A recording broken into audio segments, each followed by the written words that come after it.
예수 그리스도는 자기 자신을 가리켜서 참 포도나무다. 그냥 가짜가 아니라 참 포도나무다. 이렇게 말씀하시죠. 그리고 1절에 보면 하늘에 계신 아버지 하나님, 그분이 바로 포도나무가 있는 그 집의 주인이시다. 농부이시다. 이렇게 얘기를 하고 있습니다. 자, 그러면서 농사의 일을 갖고 비유를 하죠. 2절에 보면 열매를 맺는 가지와 그리고 열매를 맺지 못하는 가지가 있다라고 하는 거죠. 우리가 가지를 섞은다고 그렇게 얘기하지 않습니까? 그래서 열매를 맺지 못하는 가지는 자꾸 뻗어나가려고 해도 농부가 어떻게 합니까? 그 가지를 잘라버리죠. 그래서 열매를 맺는 가지에 더 풍성한 열매를 맺도록 그렇게 유도하는 게 이제 농부의 역할이다. 그렇게 말씀드릴 수 있죠. 우리 교육관에도 이제 토마토를 심었는데 그 격가지 치는 것들이 많거든요. 그걸 잘라주면 또 성장판이 계속 올라가기만 하지 열매를 맺지 못할 때 성장판을 잘라주면 그게 성장하지 아니하고 가지 쪽으로 말하자면 양분이 가가지고 토마토 열매를 맺죠. 그래서 지금은 발갛게 한 6, 7개가 토마토가 맺혀 있다라고 하는 것을 우리가 실제로 보게 됩니다. 네. 여하튼 이렇게 열매를 맺는 것과 열매를 맺지 못하는 게 있단 말이죠.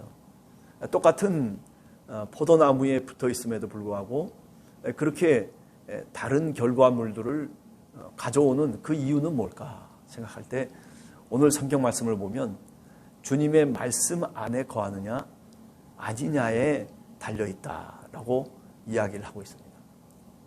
주님의 말씀 안에 거한다는 건 뭐겠어요? 주님이 말씀하신 그 말씀대로 내가 세상 속에서 또 내가 내 삶을 그렇게 순종하며 살아가는 것을 의미하죠. 주님이 말씀하신 말씀들 하나하나 우리가 내 삶 속에서 실천하면서 살아가려고 하는 것이 그게 믿음의 과정 아니겠습니까?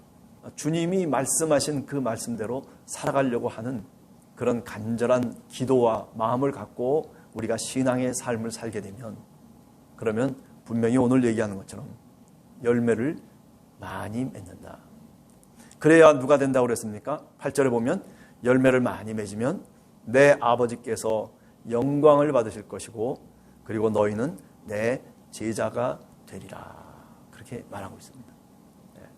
우리가 한국 교회도 한창 사랑의 교회 옥한원 목사님 비롯해서 하용조 목사라든지 이런 분들 지금은 다 고인되셨지만은 그분들이 초창기에 시작했던 게 뭐냐면 주로 제자 교육이었죠.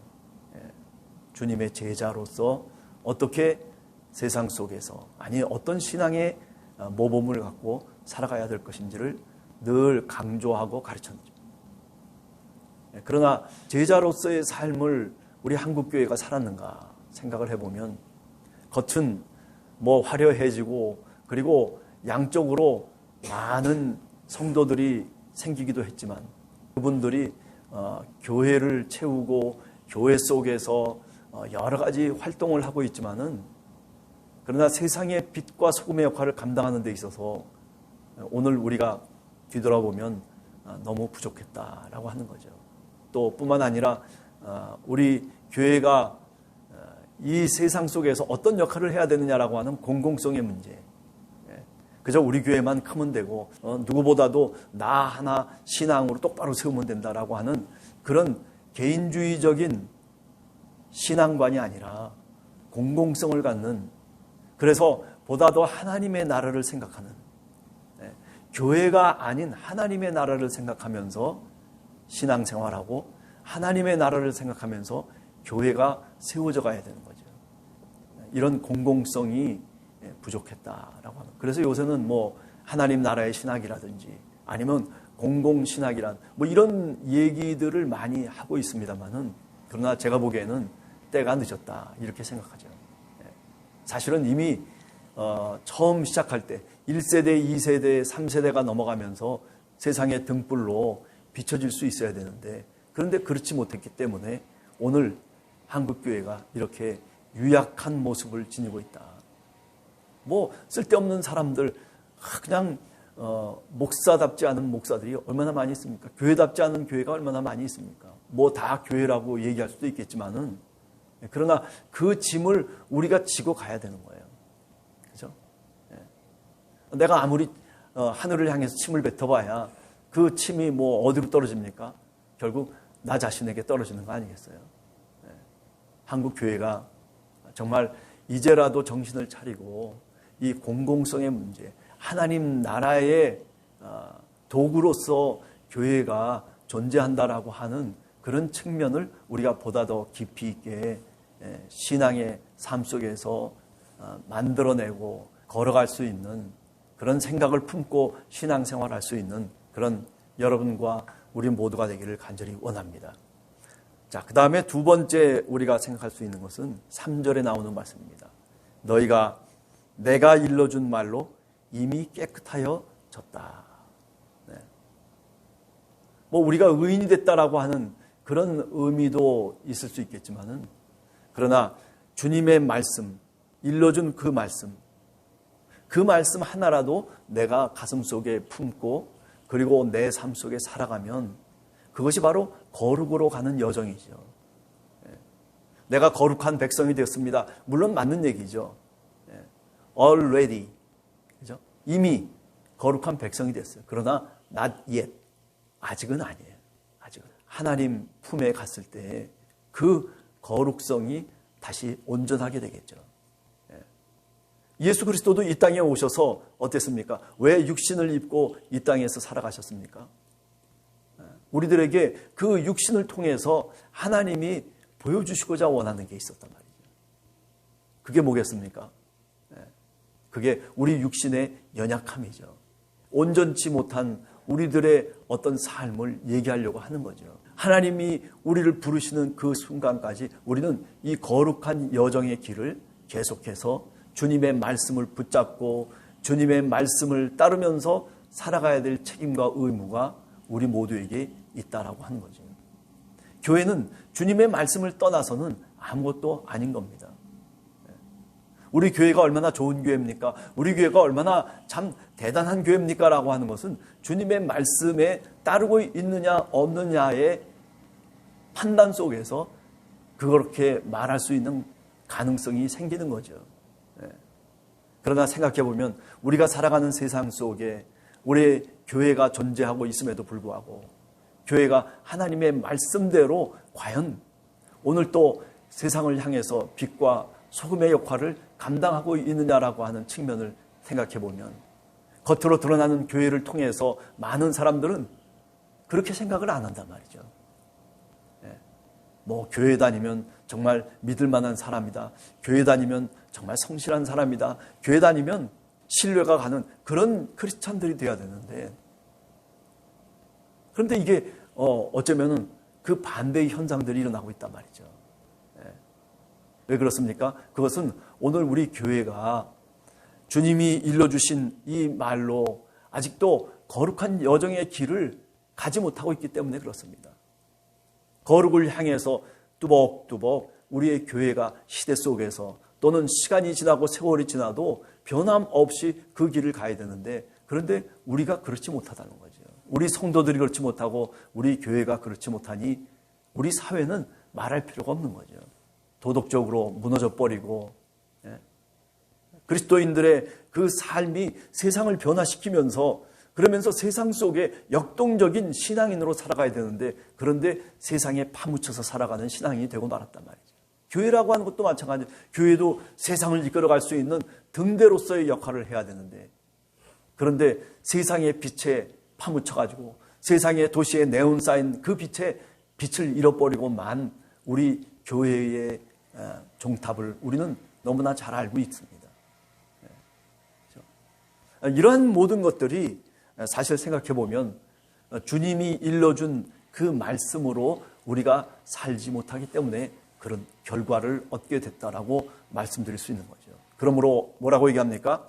4절에 보면 내 안에 거하라. 그리하면 나도 너희 안에 거할 것이다.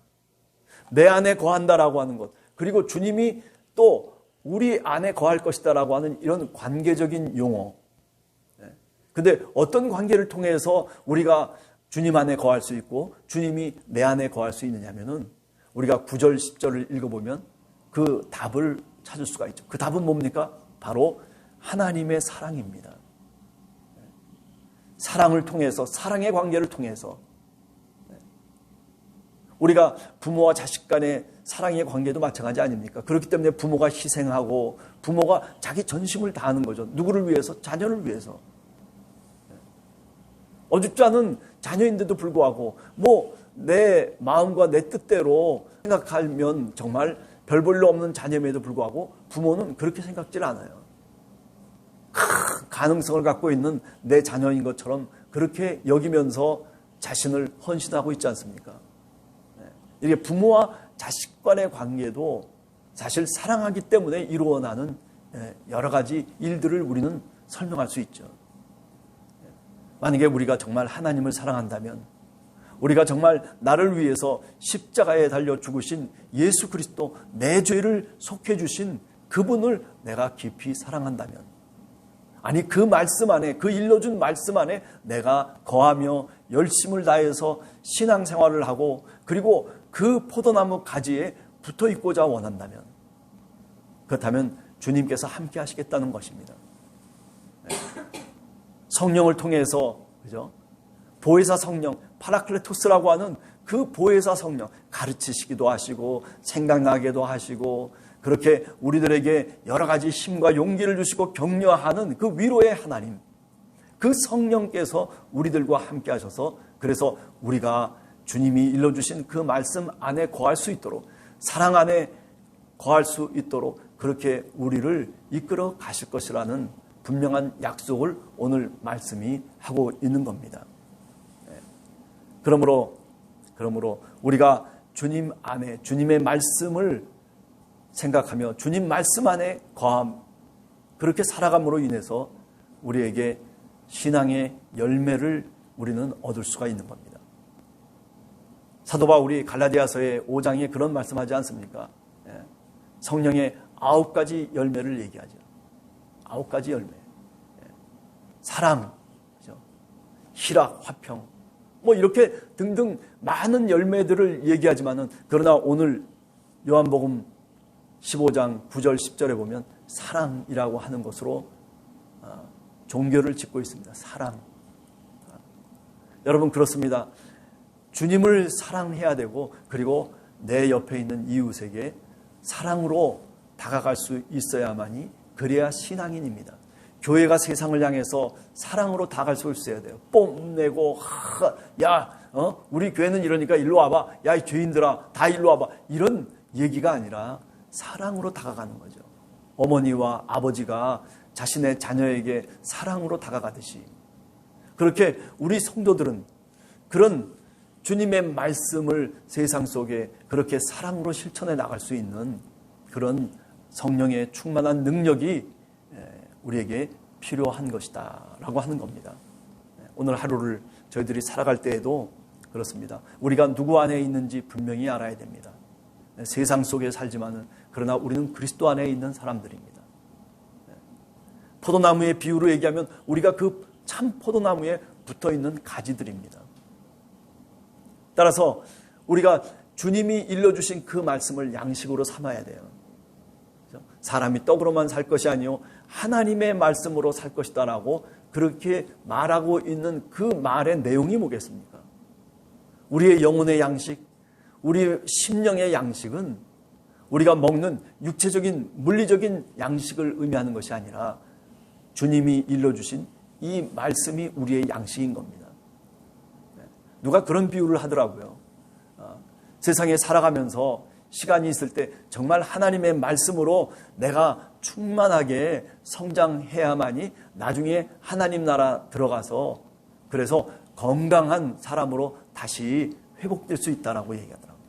하나님의 말씀도 읽지 않고 세상 속에서 그저 아무것도 모르는 상태로 살아갔는데 예수를 믿었다. 그래서 하나님 앞에 갔다면은 그 이야기가 사실은 아니겠지만은 상상해 보면 우리들에게 의미하는 바가 있습니다. 참 포도나무에 붙어 있음에도 불구하고 열매를 맺지 못했던 가지는 어떻게 돼요? 누가 그러는데 어린아이로 탄생해버리고 만다는 거예요. 그게 이렇게 비유해서 하는 얘기지만은 우리가 정말 하나님의 말씀을 내 영의 양식으로 삼고 살아가야 됩니다. 여러분, 오늘 하루도 주님의 말씀을 한 번 더 한 절이라도 읽고 묵상하는 시간이 여러분들에게 있게 되기를 간절히 소원합니다. 같이 기도하겠습니다.